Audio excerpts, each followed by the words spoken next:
ஓம் சாந்தி. இன்றைக்கு முரளியில் பாபா முக்கியமாக நாடகத்தை பற்றி ரொம்ப விளக்கமாக சொல்கிறாங்க.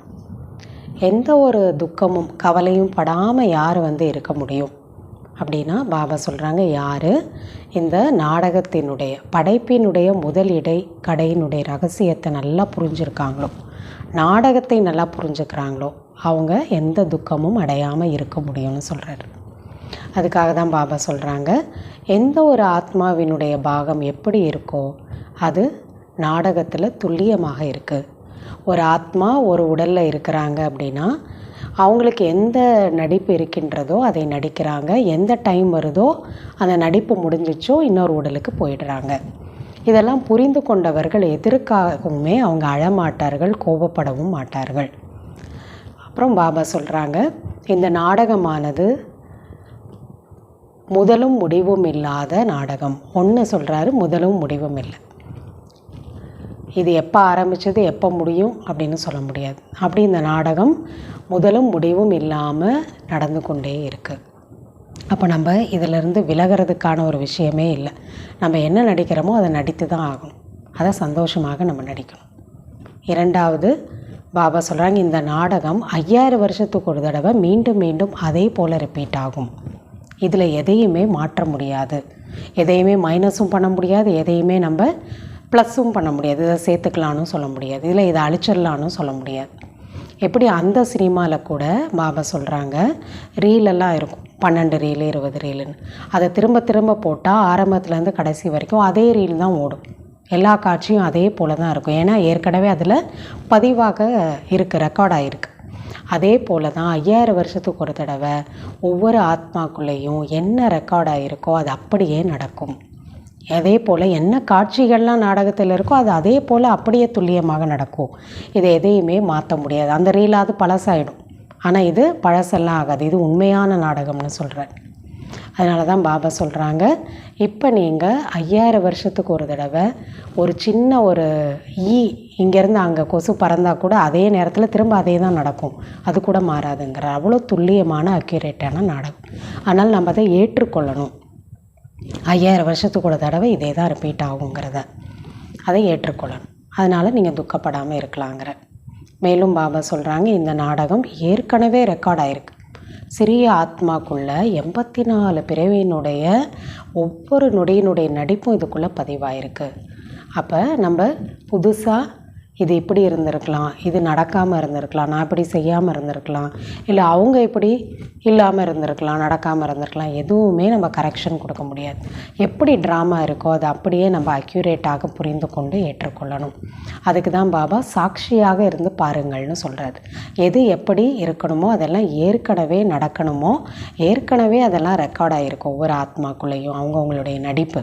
அதனால் எல்லாத்தையுமே எல்லா காட்சியுமே சாட்சியாக இருந்து பாருங்கள், அப்படி ஏற்றுக்கொள்ளுங்க. எப்படி பாபா சொல்கிறாங்க, சில பேருக்கு சாட்சியாக இருந்து பார்க்குறது வராது. இந்த எல்லைக்குட்பட்ட சினிமாவில் கூட யாராவது அதை பார்த்துட்டு இங்கே அவங்களுக்கு துக்கம் அழ ஆரம்பிச்சிடுறாங்க, அங்கே யாராவது கஷ்டப்பட்டாங்க அழுதாங்க அப்படின்னா. ஆனால் பாபா சொல்கிறாங்க, இந்த உண்மையான நாடகத்தில் நீங்கள் ஒவ்வொரு காட்சியையும் அப்படி நீங்கள் எமோஷ்னல் ஆகாமல் சாட்சியாக இருந்து பாருங்கள். இதுதான் ட்ராமா, இப்படி தான் ட்ராமா ஏற்கனவே நிச்சயிக்கப்பட்டுள்ளது, ஏற்கனவே உருவாக்கப்பட்டது, அதே போல் தான் துல்லியமாக ரிப்பீட் ஆகும். யாருடைய பாக்கியத்தில் என்ன இருக்கோ அதுதான் கிடைக்கும். பாபா அதுவும் சொல்கிறாங்க. சில பேர் நீங்கள் நினைப்பீங்க பாபா கிட்ட வருவாங்க, ஆனால் எல்லாம் பாக்கியசாலி ஒரே போல் ஆக முடியாது.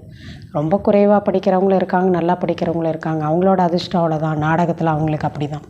சிலர் அவங்கவுங்க தொழிலே மூழ்கி போயிடுவாங்க, இல்லையா, பிஸ்னஸ்ஸு பணம்னு முயற்சி பண்ண மாட்டாங்க. ஏன்னா அவங்களோட அதிர்ஷ்டத்தில் அவ்வளோதான், அவங்க ட்ராமாவில் அவங்க ரோலில் அவ்வளவுதாங்கிற.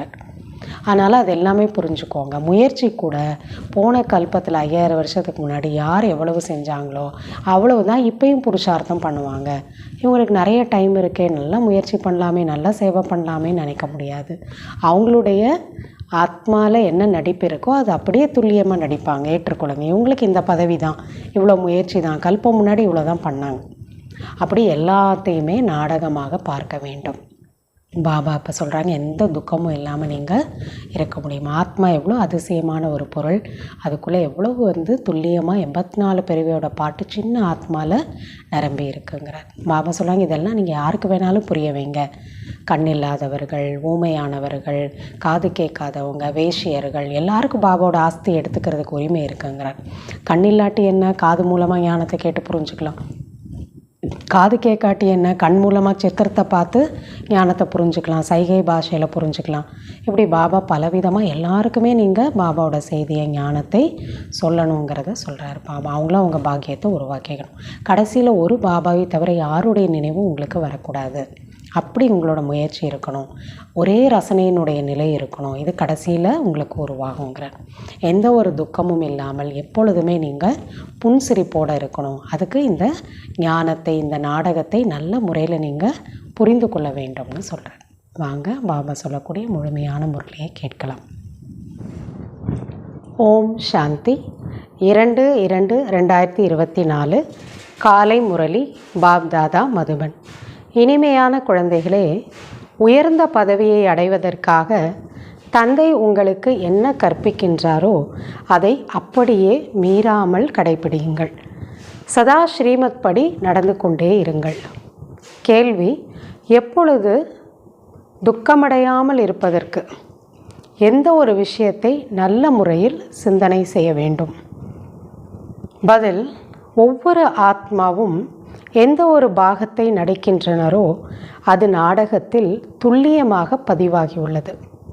நாடகம் முதலும் முடிவும் இல்லாதது. இந்த விஷயத்தை சிந்தனை செய்து பார்த்தால் ஒரு பொழுதும் துக்கம் ஏற்பட முடியாது. யார் நாடகத்தின் முதல் இடை கடைசியை பற்றி தெளிவாக அறிந்து கொள்ளவில்லையோ அவர்களுக்கு துக்கம் ஏற்படுகிறது. குழந்தைகள், நீங்கள் இந்த நாடகத்தை எது எப்படியோ அப்படியே சாட்சியாக இருந்து பார்க்க வேண்டும். இதில் அழுவதற்கோ கோபப்படுவதற்கோ எந்த விஷயமும் இல்லை. ஓம் சாந்தி. ஆத்மா மிக சிறியது என்று ஆன்மீக தந்தை ஆன்மீக குழந்தைகளுக்கு புரிய வைக்கின்றார். மிகச்சிறிய ஆத்மாவால் எவ்வளவு பெரிய சரீரத்தை பார்க்க முடிகிறது? சிறிய ஆத்மா தனியாக பிரிந்து விட்டால், சரீரத்திலிருந்து தனியாக பிரிந்து விட்டால் பிறகு எதையும் பார்க்க முடிவதில்லை. இப்போ பார்க்கறது யார்? இந்த கண் இல்லைன்னு சொல்கிறார் பாபா. கண்கள் மூலமாக பார்க்கக்கூடியது ஆத்மாவாகிய நான். பாபா ஃபஸ்ட்டு பாடத்திலே நமக்கு அதுதான் பயிற்சி பண்ண சொல்கிறார். ஆத்மாவாகிய நான் இந்த கண் மூலமாக பார்க்குறேன், காது மூலமாக கேட்குறேன், வாய் மூலமாக பேசுகிறேன். பார்ப்பது நான் தான், கேட்பது நான் தான் ஆத்மா, பேசுவது நான் தான் ஆத்மா. ஸோ இதெல்லாம் நீங்கள் புரிய வச்சுருக்கிறீங்க. பாபா நமக்கு புரிய வச்சுருக்கார். ஆத்மாவை பற்றி சிந்தனை செய்யப்படுகிறது. இப்போ அந்த அளவுக்கு நான் ஆத்மா, இந்த சரீரத்தை நடத்தக்கூடிய சக்தி, இந்த சரீரம் மூலமாக நான் என்னுடைய கர்மங்களை செய்கின்றேன் அப்படிங்கிற சிந்தனை செய்யப்படுகிறது. இவ்வளவு சிறிய புள்ளி என்னென்ன காரியங்களை செய்கிறது? ஆத்மா இவ்வளோ சிறிய ஒரு புள்ளி, ஆனால் பெரிய சக்தியாக இருந்து இந்த உடலையும் நடத்துது, கர்மங்களையும் செய்கின்றது. பூத கண்ணாடி மூலம் மிக சிறிய வைர துகள்களை காண்கின்றனர். ஏதாவது குறை, அதாவது தோஷம் இல்லைதானே என்று. ஏன்னா பிரம்மா பாபா வைர வியாபாரி, அதனால் அவர் ஒரு சின்ன எந்த ஒரு குறையும் இல்லாமல் வைரம் இருக்கா அப்படிங்கிறத அவருக்கு கண்டுபிடிக்க தெரியும். ஆக ஆத்மாவும் அவ்வளவு மிக சிறியதாக இருக்கின்றது. எவ்வாறு பூத கண்ணாடி மூலம் பார்க்கின்றீர்கள் அவ்வாறு இதுவும் பார்க்கப்படுகிறது. ஆத்மா பூத கண்ணாடி வச்சு பார்த்தா கூட தெரியாது, அவ்வளோ சிறியதாக இருக்கின்றது, சூக்ஷ்மமாக. எங்கே ஆத்மா வசிக்கின்றது? இந்த ஸ்தூல கண்களால் எவ்வளவு பெரிய பூமியை, ஆகாயத்தை பார்க்க முடிகிறது. புள்ளியான ஆத்மா இந்த சரீரத்திலிருந்து வெளியேறிவிட்டால் எதுவுமே பார்க்க முடிவதில்லை. அவ்வளோதான். இந்த உடல் ஜடமாயிடும். பார்த்துட்டு இருக்கக்கூடிய இந்த கண்கள் ஜடமாயிடும். எல்லா உறுப்புகளும் இருந்தாலும் வேலை செய்யாது, ஜடமாயிடும். இப்போ இத்தனையும் நடத்தக்கூடிய சக்தி நான் ஆத்மா. தந்தை எப்படி புள்ளியாக இருக்கிறாரோ அதே போல தான் ஆத்மாவும் புள்ளியாக இருக்கிறது. இந்த சிறிய ஆத்மா தான் தூய்மையாகவும் தூய்மை அற்றதாகவும் ஆகின்றது. சரீரம் கிடையாது, ஆத்மா தான் தூய்மையாகுது, அப்போ சரீரமும் சேர்த்து தூய்மையாயிடுது. ஆத்மா தூய்மை இழந்துருது, அப்போ சரீரமும் சேர்ந்து தூய்மை இழந்துருது. இது அதிகமாக சிந்திக்க வேண்டிய விஷயமாக இருக்கின்றது. ஆத்மா என்பது என்ன, பரமாத்மா அவர் யார் என்ன, இதையெல்லாம் யாரும் தெரிந்திருக்கவில்லை. இவ்வளவு சிறிய ஆத்மா ஷரீரத்தில் இருந்து கொண்டு என்னவெல்லாம் காரியங்களை செய்கின்றது, எதையெல்லாம் பார்க்க முடிகின்றது. 84 பிறவிகளின் நடிப்பின் பாகம் இந்த சிறிய ஆத்மாவில் நிரப்பப்பட்டிருக்கிறது, ரெக்கார்டாயிருக்கு. இவ்வளோ சிறிய புள்ளியில் ஒவ்வொரு செகண்டும் நம்ம என்ன நடிக்கணுங்கிற 84 பிறவியினுடைய நடிப்பும் அதில் ரெக்கார்டாயிருக்கு. அப்போ எவ்வளோ அதிசயமானதாக ஆத்மா நான் இருக்கேன். எப்படியெல்லாம் ஆத்மா வேலை செய்கிறது, ஆச்சரியமாக இருக்கிறது. ரொம்ப ஒண்டர்ஃபுல் என்னென்னா ஆத்மா தான். உலக அதிசயத்தை விட ஆத்மா தான் ரொம்ப அதிசயமான ஒரு பொருள். இவ்வளவு சிறிய புள்ளியில் 84 பிறவிகளின் நடிப்பின் பாகம் பதிவாகியுள்ளது. ஆத்மா ஒரு சரீரத்தை விட்டு மற்றொன்றை எடுக்கின்றது.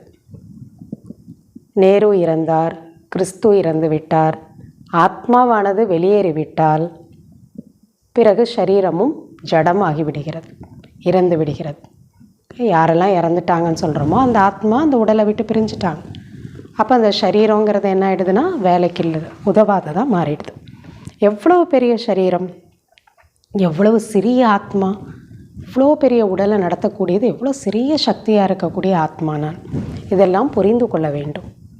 இந்த படைப்பின் சக்கரம் 5000 வருடங்களுக்கு பிறகு மீண்டும் சுற்றுகிறது என்பதை மனிதர்களுக்கு எப்படி தெரிய வரும்? இதெல்லாம் மீண்டும் மீண்டும் 5000 வருடத்துக்கு பிறகு அதே தான் நடக்குங்கிறது இதை கூட பாபா பல முறை புரிய வைத்துள்ளார். எப்படியெல்லாம் ஒரு ஆத்மா ஜனனம் மரணம்ங்கிற சக்கரத்தில் வருது, இந்த சிருஷ்டிங்கிற சக்கரத்தில் சுற்றி வருது.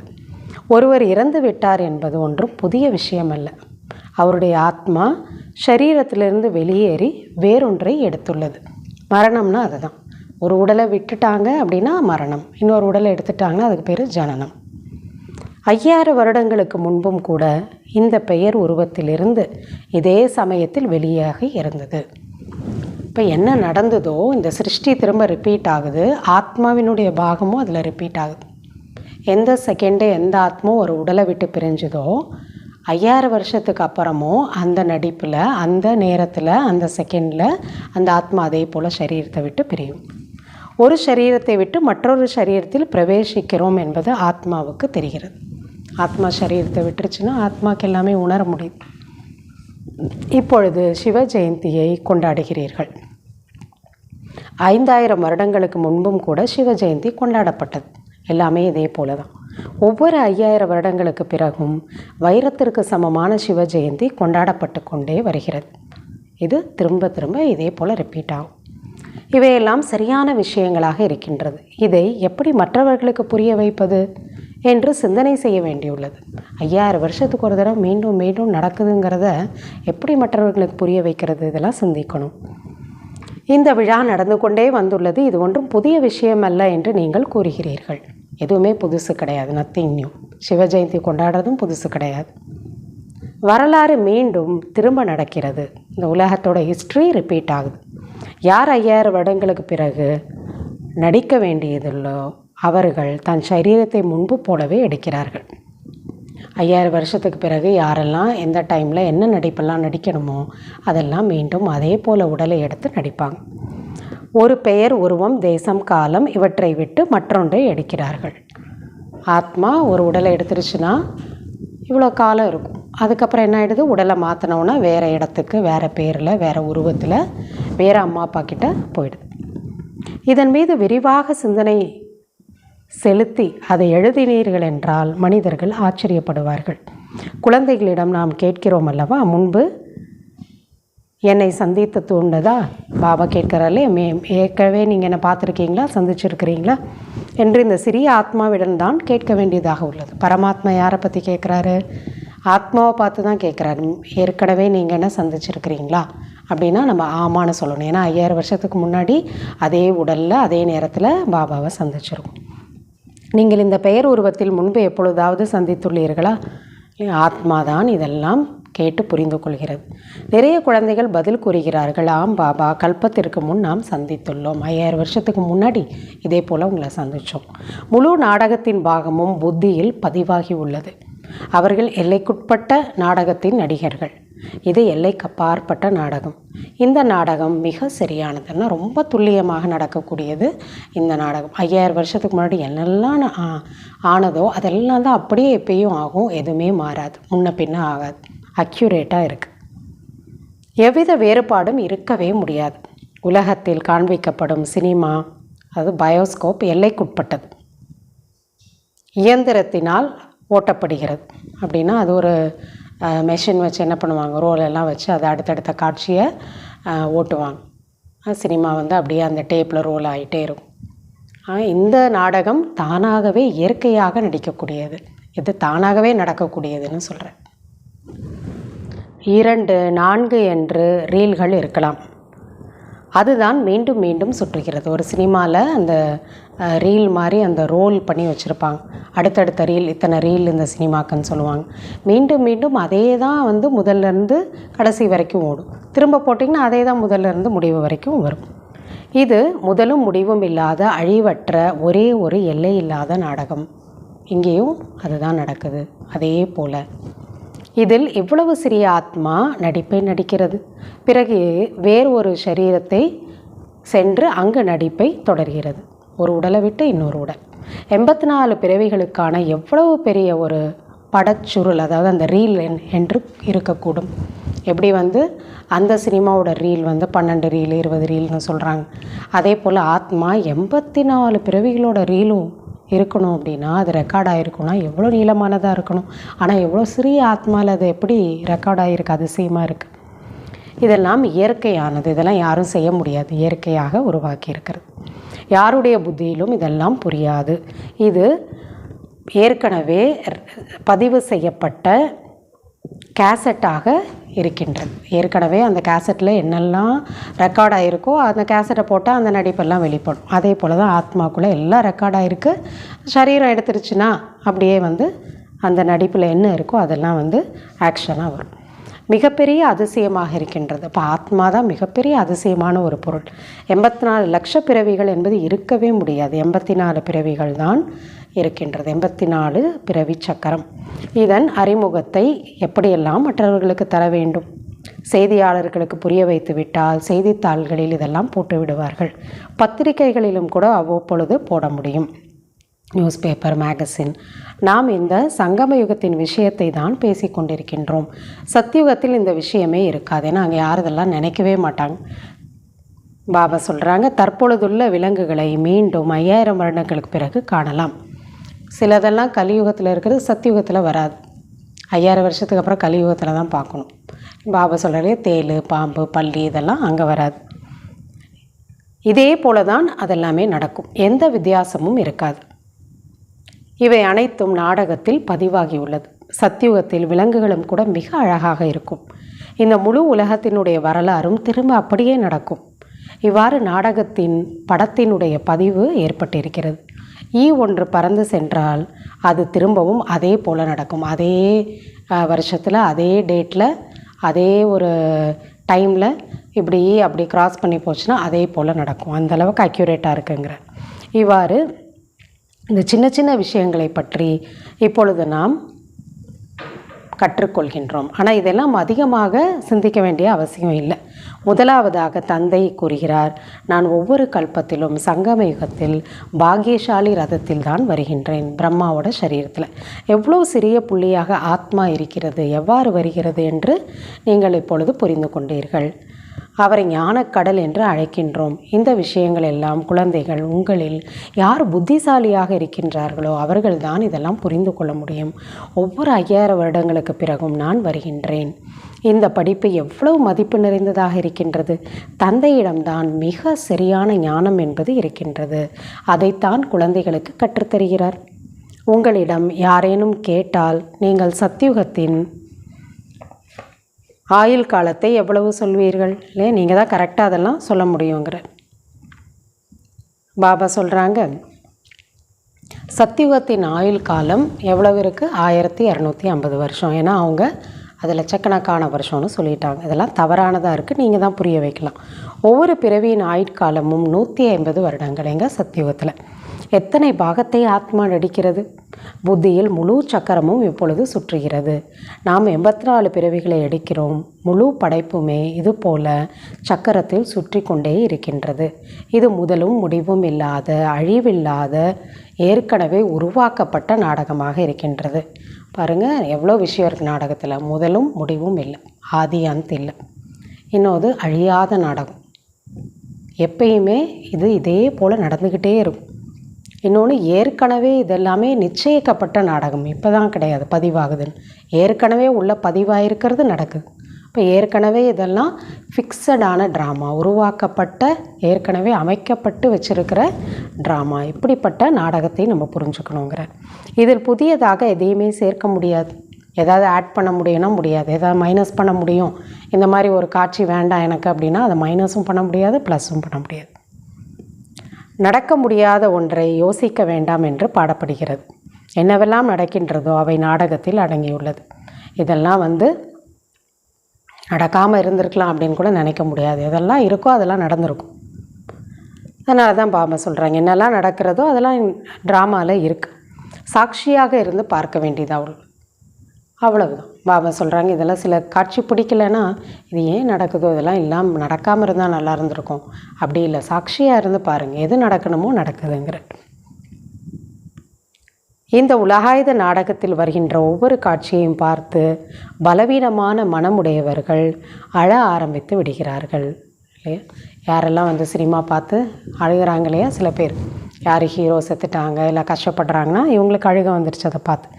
நாடகத்தில் வருகின்ற ஒரு காட்சியை பார்த்து அது செயற்கையான நாடகமாக இருக்கின்றது, அதை பார்த்து அழுகிறாங்க. இது இயற்கையான நாடகம். இது பாபா சொல்கிறாங்க, இந்த நாடகம் உண்மையான நாடகம்ங்கிறார். அது பொய்யான நாடகம் நடிக்கிறாங்க. நீங்களும் நடிகர்கள் தானே, உண்மையாகவே நீங்கள் நடிக்கிறீங்கிறார். இதில் ஒவ்வொரு ஆத்மாவும் தன்னுடைய பாகத்தை நடிக்கிறது. நாடகம் ஒரு பொழுதும் முடிவதே இல்லை. இதுதான் அவ்வளோதான் முடிஞ்சிச்சு, எண்டு அப்படின்னு சொல்ல முடியாது. இதில் அழுவதற்கோ கோவப்படுவதற்கோ எந்த விஷயமும் இல்லை. இது ஏன் எப்படி அப்படின்னு கோவப்படவும் வேண்டாம், இல்லை அதை துக்கப்பட்டு எந்த காட்சியை பார்த்து இப்படியே ஐயோ அப்படின்னு அழ வேண்டிய அவசியம் இல்லை. ட்ராமா 5000 வருடத்துக்கு ஒரு தடவை எதெல்லாம் ரெக்கார்ட் ஆகிருக்கோ அதெல்லாம் நடக்கும். நீங்கள் சாட்சியாக இருந்து பாருங்கள். சினிமா எப்படி பார்ப்பீங்க அதே போல் பாருங்கள். நாடகத்தின் முதலிடை கடைசியை பற்றி அறிந்து கொள்வதற்காக நீங்கள் வந்திருக்கிறீர்கள். இதை அறிந்து கொள்ளாதவர்களே துக்கப்படுகின்றனர். ஏன்னா என்ன துக்கம் வந்தாலும் கடைசியில் எல்லாரும் பரம்தாம் போயிடும். எல்லா துக்கத்திலேருந்து விடுதலை கிடச்சி ஆத்மா கர்ம கணக்கை முடிச்சுட்டு பரம்தாம் போயிடும். அதனால் துக்கத்திற்கான விஷயம் வேண்டாம். இதையும் நீங்கள் தெரிந்துள்ளீர்கள். இந்த சமயத்தில் நாம் இந்த ஞானத்தினால் பதவியை பெறுகின்றோம். சக்கரத்தை சுற்றுவதால் மீண்டும் நாம் எதை இழந்தோமோ அதை அடைகின்றோம். எதையுமே நான் இனிமேல் அவ்வளோதான் இழந்துட்டேன், இது திரும்ப எனக்கு கிடைக்கவே கிடைக்காது, இதை பார்க்கவே முடியாது அப்படின்லாம் இல்லவே இல்லை. எல்லாமே திரும்ப 5000 வருடத்துக்கு பிறகு கிடைக்கும். அதே போல் நம்ம பார்ப்போம். எல்லாமே அதே போல் தான் நடக்க போகுதுங்கிற. அதாவது இழந்து விட்டோன்னு எதையுமே நம்ம சொல்ல முடியாது. மீண்டும் மீண்டும் அதை திரும்ப 5000 வருஷத்துக்கு அப்புறம் நமக்கு கிடைக்கும், அப்புறம் இழப்போம். இப்போ அடைவதும் இழப்பதும் இது நடந்துகிட்டே தான் இருக்குது. இது ஆச்சரியத்திற்குரிய சிந்தனை செய்ய வேண்டிய விஷயமாக இருக்கின்றது. எந்த மனிதனும் இந்த விஷயங்களை அறிந்து கொள்வதில்லை. எங்களுக்கு படைப்பவரை பற்றியோ படைப்பை பற்றியோ தெரியாது என்று ரிஷி முனிவர்கள் கூட கூறிவிட்டார்கள். துவாபரிகத்தில் படைப்பவர் இவ்வளவு சிறிய புள்ளி என்று அவர்களுக்கு என்ன தெரியும்? அவர் பெருசாக நினைக்கிறாங்க.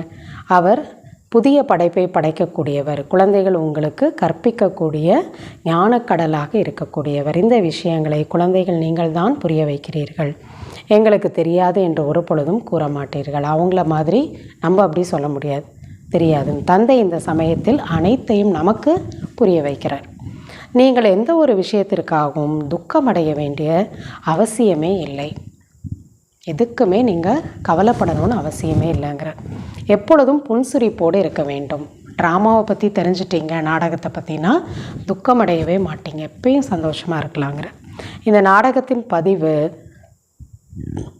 இது போக போக அந்த நாடகமானது எத்தனை தடவை ஓட்டுறாங்களோ அந்த ரீல் என்னாகிவிடும், தேய்ந்து விடுங்கிறார், பழையதாகிவிடும். பிறகு அதை மாற்றி விடுகின்றனர், பழையதை அழித்து விடுகிறார்கள். இதுவே எல்லை இல்லாத நாடகம். இது போன்ற விஷயங்களை பற்றி இதில் அந்த மாதிரி அழிக்கவும் முடியாது, புதுசாக திரும்ப ஒன்று உருவாக்கிக்கலானும் முடியாது. இது போன்ற விஷயங்களை பற்றி சிந்தனை நீங்கள் செய்து கொண்டே இருக்க வேண்டும். இது நாடகம் என்று நாம் தந்தையின் ஸ்ரீமத் படி நடந்து தூய்மையற்ற நிலையிலிருந்து தூய்மையாக ஆகி கொண்டிருக்கிறோம். வேறு எதுவானாலும் நாம் கண்டிப்பாக தூய்மையாக ஆகியே தீர வேண்டும். நாம் தூய்மை இல்லாத தன்மையிலிருந்து தூய்மையாகி விடுவோம் என்ற உறுதி இருக்க வேண்டும். தமோ பிரதான தன்மையிலிருந்து சதோ பிரதானமாக ஆகிவிடுகின்றோம். நம் பாகத்தில் நடித்து நடித்து சதோ பிரதான தன்மையிலிருந்து தமோ பிரதானமாக ஆகிவிட்டோம். நடித்து ஆத்மா என்ன ஆயிடுச்சு, ரொம்ப கீழான நிலையை அடைஞ்சிடுச்சு. மீண்டும் சதோ பிரதானமாக ஆக வேண்டும். ஆத்மா அழிவதில்லை, அதனுடைய நடிப்பு பாகமும் எந்த ஒரு மாற்றமும் அடைவதில்லை. அதே போல தான் திரும்ப திரும்ப நடிப்போம். அதே நடிப்பு தான் கிடைக்கும். இவங்கள போல் நடிப்பு, அவங்கள போல் நடிப்பு, இல்லை மாற்றி கொஞ்சம் நடிச்சுக்கலாம் அப்படியெல்லாம் இல்லை. அதே நடிப்பு தான் மீண்டும் அதே சரீரத்தில் கிடைக்கும். எந்த வேறுபாடும் இருப்பதில்லை. இப்படிப்பட்ட விஷயங்கள் மீது யாருக்கும் சிந்தனை ஓடுவதில்லை. அப்போ நாடகத்தில் எல்லாம் ஃபிக்ஸ் ஆகிருக்கு. எது நமக்கு பெஸ்ட்டோ அது கிடச்சிருக்கு, அதை நடிச்சிட்ருக்கோம். அதில் நமக்கு அதிருப்தி வரக்கூடாது. இது இப்படி இருந்தால் நல்லா இருந்திருக்கும், நான் இப்படி எனக்கு ரோல் கிடச்சிருந்தா நல்லாயிருக்கும், நான் இதுவாக இருந்தால் நல்லா இருந்திருக்குமே, அவங்கள போல் இருந்தால் நல்லா இருந்திருக்குமே, அதெல்லாம் இல்லை. என்ன ஃபிக்ஸடாக இருக்கோ அக்யூரேட்டாக இருக்குது, அதே தான் இருக்கும். அதை மாற்ற முடியாது. ஒவ்வொரு கல்பத்துலேயும் அப்படி தான் இருக்கும். அதனால் திருப்தி ஆகிக்கணும். பாபா அதனால தான் சொல்கிறாங்க, மனிதர்கள் இதை கேட்டு அதிசயப்படுகிறார்கள். இது நாடகத்தை பற்றி. ஆத்மா பற்றி ஈஸியாக புரிஞ்சுக்கலாம், பரமாத்மா பற்றியும் புரிஞ்சுக்கலாம். ஆனால் நாடகத்தை பற்றி புரிஞ்சுக்கிறது பாபா எவ்வளோ விளக்கம் சொல்கிறார். அவர்கள் பக்தி மார்க்கத்தின் சாஸ்திரங்களையே படிக்கின்றனர். ராமாயணம், பாகவதம், கீதை எல்லாமே பக்திக்கானது. இதில் சிந்தனையை செலுத்த வேண்டும். இதெல்லாம் நீங்கள் சிந்திச்சு பாருங்கள். எல்லையற்ற தந்தை என்ன புரிய வைக்கின்றாரோ அதை அப்படியே கடைப்பிடித்தால் உயர்ந்த பதவியை அடைய முடியும். அனைவராலும் ஒரே மாதிரி கடைப்பிடிக்க முடிவதில்லை. சிலர் மிக நல்ல முறையில் புரிய வைக்கின்றனர். இப்பொழுது சிறை சாலைகளிலும் கூட சென்று சொற்பொழிவாட்டுகிறார்கள். எங்கெல்லாம் ஜெயில் இருக்கோ அங்கே கூட யாரெல்லாம் அங்கே குற்றவாளிகள் இருக்காங்களோ, குற்றம் செய்துட்டாங்கன்னு சொல்கிறோமோ, அவங்களுக்கு கூட நீங்கள் சென்று ஞானத்தை சொல்லக்கூடியவர்களாக இருக்கீங்க. நீங்கள் வேஷ்யர்கள், ஊமையாக இருக்கக்கூடியவர்கள், காது கேட்காதவர்கள், இவர்களுக்கெல்லாம் சென்று ஞானத்தை சொல்ல வேண்டும். அவர்களுக்கும் இதெல்லாம் தெரிந்து கொண்ட உரிமை என்பது இருக்கின்றது. எல்லாருக்குமே பாபா கிட்ட அந்த ஆஸ்தி எடுக்கிறதுக்கான உரிமை இருக்குது. சைகை மூலமாக புரிய வைக்க முடியும். காது கேட்கலன்னா அதுக்குன்னு பாஷை இருக்குது இல்லையா, அது மூலமாக நீங்கள் புரிய வைக்கலாம். உள்ளே இருக்கும் ஆத்மா புரிந்து கொள்ளும். காது கேட்கலன்னா என்ன, சொல்கிறத ஆத்மா புரிஞ்சுக்கும் இல்லையா. அந்த இன்ஸ்ட்ருமெண்ட்டு சரியில்லை இல்லையா, ஆனால் உள்ளுக்குள்ளே ஆத்மா அதை புரிஞ்சுக்கும். சித்திரங்களை எதிரில் வைத்தால் படிக்க முடியும் அல்லவா. அப்போ அந்த மாதிரி சித்திரங்களை வச்சு புரிய வைங்க. புத்தி ஆத்மாவில் இருக்கிறது. புத்தி எங்கே இல்லை, கண்ணுலேயோ காதுலேயோ கிடையாது, ஆத்மாவில் இருக்க. ஆத்மா புரிஞ்சுக்குது. பார்வையற்றவர்கள், ஊனமுற்றோர் ஆகியவர்கள் கூட ஏதாவது ஒரு விதத்தில் புரிந்து கொள்ள முடியும். கண் பார்வை இல்லை என்றாலும் கூட காது இருக்கின்றது. ஞானத்தை கேட்குறதுக்கு காது இருக்கு இல்லையா. காது மூலமாக கேட்டு புரிஞ்சுக்கலாம். கண் இல்லாதவங்க அதே காது கேட்காதவங்க கண்ணில் சித்திரத்தை பார்த்து படித்து புரிஞ்சுக்கலாம். எப்படியாவது புரிஞ்சுப்பாங்க. ஏதோ ஒன்று இருந்தால் கூட ஓகேங்கிறார் பாபா. உங்களுடைய ஏணிப்படி சித்திரம் மிக நன்றாக இருக்கின்றது. இந்த ஞானத்தை யாருக்கு வேண்டாலும் நீங்கள் புரிய வைக்கலாம். சொர்க்கத்திற்கு செல்ல தகுதியானவர்களாக யாரை வேண்டுமானாலும் மாற்ற முடியும். ஆத்மா தந்தையிடமிருந்து ஆஸ்தியை அடைய முடியும். எந்த ஆத்மாவும் அடைய முடியுங்கிறார்.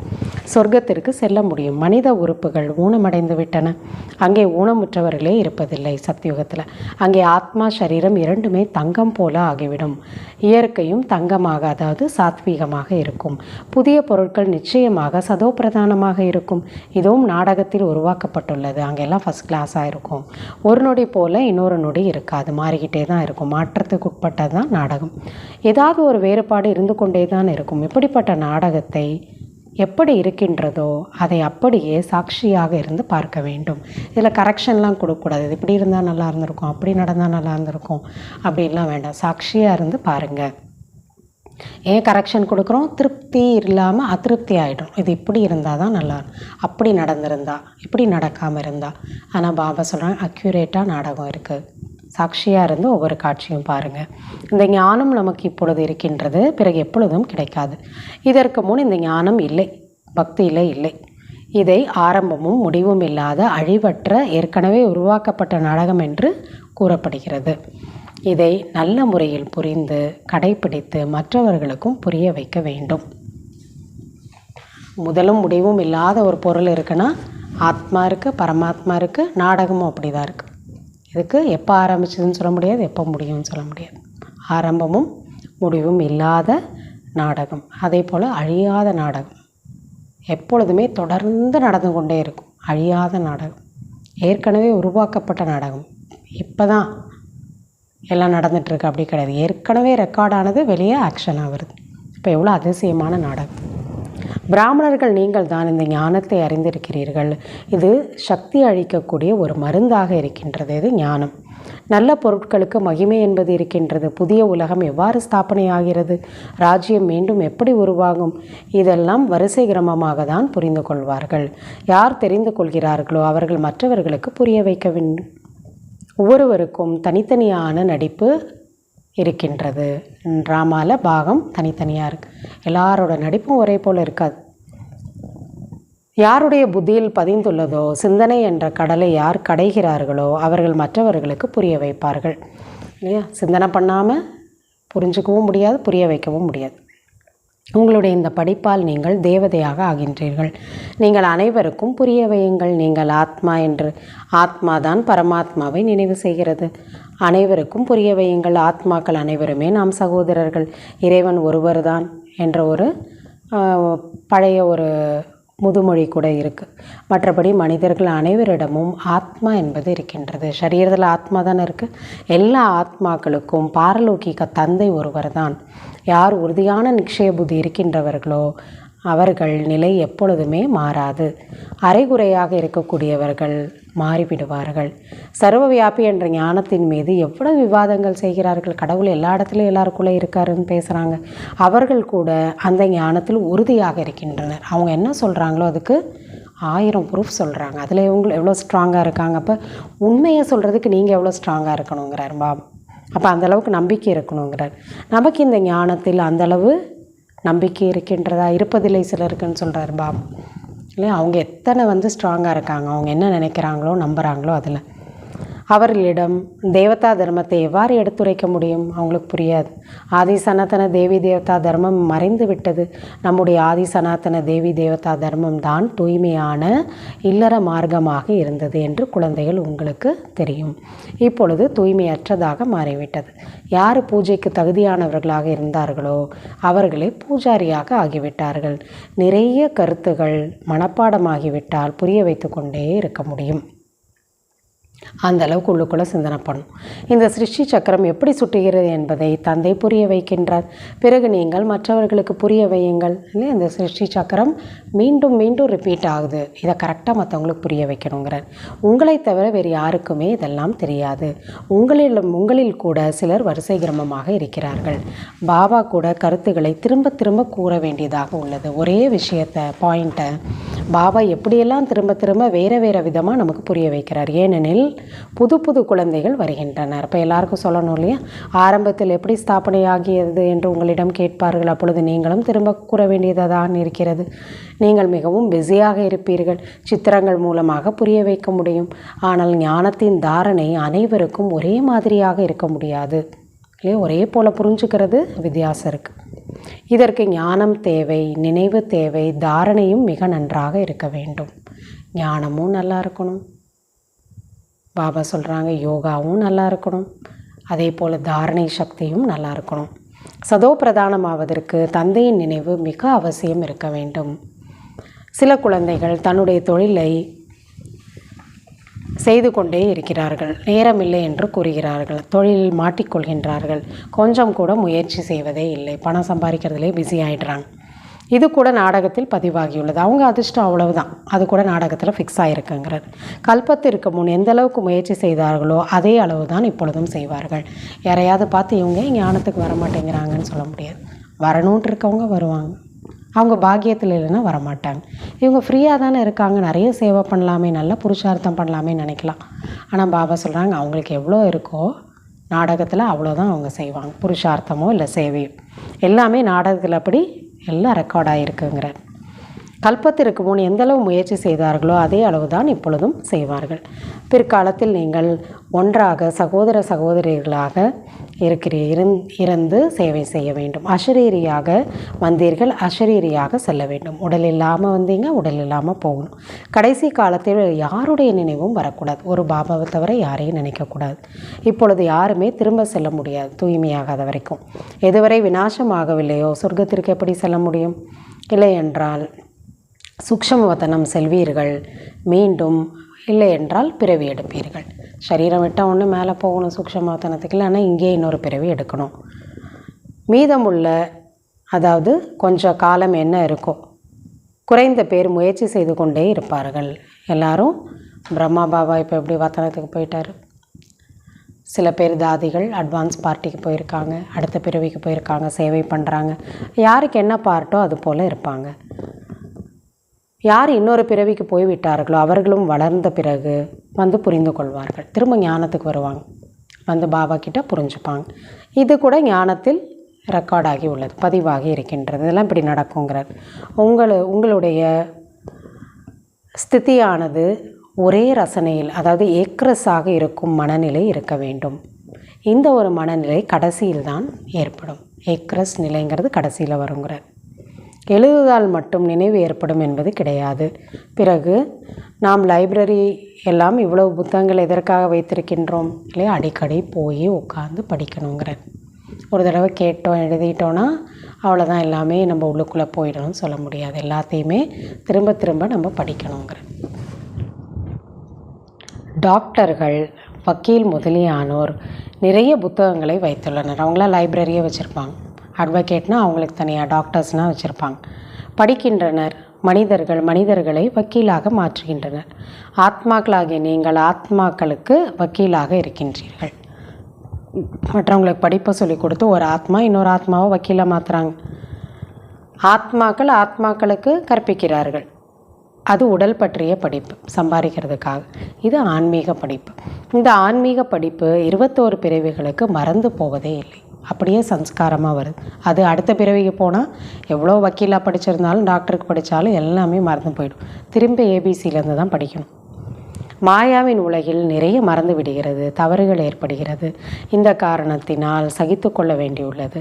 யார் முழுமையாக படிப்பதில்லையோ அவர்கள் கர்மாத்தீத் நிலையை அடையவே முடியாது. எனவே சகித்து கொண்டு தான் ஆக வேண்டும். இல்லை, உயர்ந்த பதவி அடையணும்னா முயற்சி பண்ணணும், சகித்து கொள்ளணும். பிறகு பதவியும் குறைவாக ஆகிவிடும் யார் சகித்து கொள்ளவதில்லையோ. சிந்தனை கடலை கடைந்து மற்றவர்களுக்கு சொல்லிக் கொடுத்தால் உங்கள் கவலைகள் எல்லாம் நீங்கிவிடும். மற்றவங்களுக்கு சொல்லிக் கொடுங்க. குழந்தைகளுக்கு தெரியும், கல்பத்திற்கு முன்பும் இது போலவே தந்தை வந்திருந்தார். அவருடைய சிவ ஜெயந்தி என்பது கொண்டாடப்பட்டது. பக்தியில் இதெல்லாம் நம்ம செய்தோன்னு இப்போ புரிஞ்சுக்கணும். போர் முதலான எந்த விஷயமும் இப்பொழுது ஏற்படவில்லை, இல்லை, இனிமேல் வரப்போகும். அவைகள் எல்லாம் சாஸ்திரங்களின் விஷயங்கள். என்னெல்லாம் வரலையோ அதெல்லாம் ஏற்கனவே சாஸ்திரங்களே எழுதி வச்சுட்டாங்க. இதெல்லாம் வரப்போகுது, இல்லை இதெல்லாம் நடந்தது அப்படின்னு என்ன பண்ணுறாங்க, சில விஷயங்களெல்லாம் எழுதி வச்சுருக்காங்க. இது படிப்பு. இங்கு வருமானம் என்பது கிடைக்கின்றது, அதனால் மகிழ்ச்சி என்பது ஏற்படுகிறது. அந்த படிக்கும்போது வருமானம் இல்லைங்க, படிக்கும்போதே வருமானம் ஏற்படுது. யாருக்கு 1 லட்சம் கிடைக்கிறது அவருக்கு மிக மகிழ்ச்சி ஏற்படுகிறது. யாராவது சம்பாதிக்கும் போது எடுத்த உடனே மிக உயர்ந்த சம்பளம்னா ரொம்ப சந்தோஷமாக இருக்கிறாங்க. சில லட்சாதிபதியாக ஆகின்றனர். ஆனால் படித்துவிட்டு சிலர் குப்பை குளங்களை பெருக்குபவர்களாகவும் ஆகிவிடுகிறார்கள். அப்படின்னா ஒன்றுமே சம்பாதிக்க முடியாத நிலையிலையும் இருக்கக்கூடியவங்க இருக்கிறாங்க. அதாவது மிக குறைந்த செல்வமுடையவர்களாக வாழ்கின்றனர். ஆகவே யாரிடம் எவ்வளவு ஞான ரத்னங்கள் உள்ளதோ அவ்வளவு குஷி என்பது ஏற்படுகிறது. ஏன்னா யாருக்கிட்ட செல்வம் இருக்கோ அவங்க குஷியாக இருப்பாங்க. இங்கே பாபா என்ன சொல்கிறாரு, யார்கிட்ட ஞானம்ங்கிற ரத்னம் செல்வம் நிறைய இருக்கோ அவங்க தான் மிகப்பெரிய பணக்காரங்கள், அவங்க தான் மிகுந்த குஷியோடு இங்கே இருக்க முடியுங்கிற. அச்சா, இனிமேலும் இனிமையான காணாமல் போய் கண்டெடுக்கப்பட்ட செல்ல குழந்தைகளுக்கு தாய் தந்தை பாப்தாதாவின் அன்பு நினைவுகள் மற்றும் காலை வணக்கம். ஆன்மீக குழந்தைகளுக்கு ஆன்மீக தந்தையின் நமஸ்காரம், ஆன்மீக தந்தைக்கு ஆன்மீக குழந்தைகளின் நமஸ்காரம். தாரணைக்கான முக்கிய சாரம். முதலாவது பாயிண்ட்டு, ஞான சிந்தனை செய்து சுயம் ஞான ரத்தினங்களால் நிறைவு பெற்றவர்களாக இருக்க வேண்டும். நாடகத்தின் ரகசியத்தை நன்றாக புரிந்து கொண்டு மற்றவர்களுக்கும் புரிய வைக்க வேண்டும். எந்த விஷயத்திலும் வருத்தமடையாமல் சதா புன்சிரிப்புடன் இருக்க வேண்டும். 2வது பாயிண்ட்டு, தனது மனநிலையை நீண்ட காலத்திற்கு ஒரே ரசனையுடையதாக ஆக்கிக்கொள்ள வேண்டும். அதனால் பிற்காலத்தில் ஒரு தந்தையை தவிர 2வது வேறு யாருடைய நினைவும் வராமல் இருக்கட்டும். நாம் ஒருவருக்கொருவர் சகோதரன் சகோதரிகள் இப்பொழுது வீடு திரும்ப வேண்டும் என்ற பயிற்சியை செய்ய வேண்டும். வரதானம்: அலட்சியம் என்ற அலைக்கு விடை கொடுத்து சதா ஆர்வம் மற்றும் உற்சாகத்துடன் இருக்கக்கூடிய புத்திசாலியான ஆத்மா ஆக வேண்டும். சில குழந்தைகள் மற்றவர்களை பார்த்து சுயம் அலட்சியமாக ஆகிவிடுகிறார்கள். இவங்களே இத்தனை வருஷம் இருக்காங்க, இப்படி தான் இருக்கிறாங்க, இப்படி தான் நடந்துக்கிறாங்க, இப்படி தான் கோவப்படுறாங்க அப்படின்னு தன்னுடைய புருஷார்த்தத்தில் அலட்சியமாயிடுறாங்க. இவ்வாறு நடக்கவே செய்கிறது, இவ்வாறு ஏற்பட தான் செய்கிறது, இப்படியெல்லாம் தான் நடக்க தான் செய்யும், இப்படிலாம் இருக்க தான் செய்கிறாங்க என்று கூறுகின்றனர். ஒருவர் ஏமாறுகிறார் என்றால் அவரை பார்த்து அலட்சியப்பட்டு தானும் ஏமாற்றம் அடைவது புத்திசாலித்தனமாக. பாபா சொல்கிறாங்க, லௌகீகத்தில் ஒருத்தர் ஏமாந்துட்டார், ஏதோ ஒரு காலை வச்சு கீழே விழுந்துட்டார். அப்போ நம்ம கூட அதே போல் நாமும் காலை வச்சு கீழே விழுந்தால் என்ன நான் நினைப்போம், நம்ம ஏமாந்து போகணும் நான் நினைப்போம். இல்லை, அது புத்திசாலியோட அடையாளம் இல்லை தானே. பாப்தாதாவிற்கு கருணை ஏற்படுகிறது அப்படிப்பட்ட குழந்தைங்களை பார்த்து. இவ்வாறு அலட்சியத்துடன் இருப்பவர்கள் பச்சாதாபப்படக்கூடிய நேரம் மிகவும் கடுமையாக இருக்கும். ஐயோ, பாபா சொன்னாரே, நம்ம அலட்சியமாக இருந்துட்டோமே, செய்யாமல் விட்டுட்டோமே, சீக்கிரமாக நம்ம முயற்சி பண்ணி உயர்ந்த பாக்கியத்தை நான் உருவாக்கிக்கலே, எவ்வளோ டைம் நான் வேஸ்ட் பண்ணிட்டேனே, இவங்கள பார்த்துட்டு நினச்சிட்டு நான் இப்படி பின்தங்கிட்டேனே அப்படின்லாம் கடைசியில் பச்சாதாபப்படணும். ஆகையால் புத்திசாலியாக ஆகி அலட்சியத்தின் அலைகளை விட்டுவிடுங்கள். மற்றவர்களை பார்க்கும் அலைகளை மனதார அதற்கு விடை கொடுத்து அனுப்பிவிடுங்கள். மற்றவங்கள பார்த்து நல்லா முயற்சி பண்ணாங்கன்னா நாமும் நல்லா பண்ணலாம் அப்படின்லாம் யாரையுமே பார்க்காதீங்க. அதுக்காக தான் நம்ம முன்னாடி எக்ஸாம்பிளாக பாபா ஃபாலோ ஃபாதர், சி ஃபாதர்னு சொல்கிறார். மற்றவர்களை பார்க்காதீர்கள், தந்தையை பாருங்கள். ஒரே ஒருத்தரை பாருங்கள், பிரம்மா பாபாவை பாருங்கள், அவரை ஃபாலோ பண்ணுங்கள். ஸ்லோகன்: வாரிசு குவாலிட்டியை தயார் செய்யுங்கள், அப்பொழுதுதான் பிரத்யக்ஷத்தாவிற்கான முரசு ஒலிக்கும். இப்போ உயர்ந்த வாரிசு குவாலிட்டியை சீக்கிரமாக உருவாக்கி முடிங்க, அப்போ தான் பாபாவோட பிரத்யக்ஷம் ஏற்படும். அச்சா, ஓம் சாந்தி.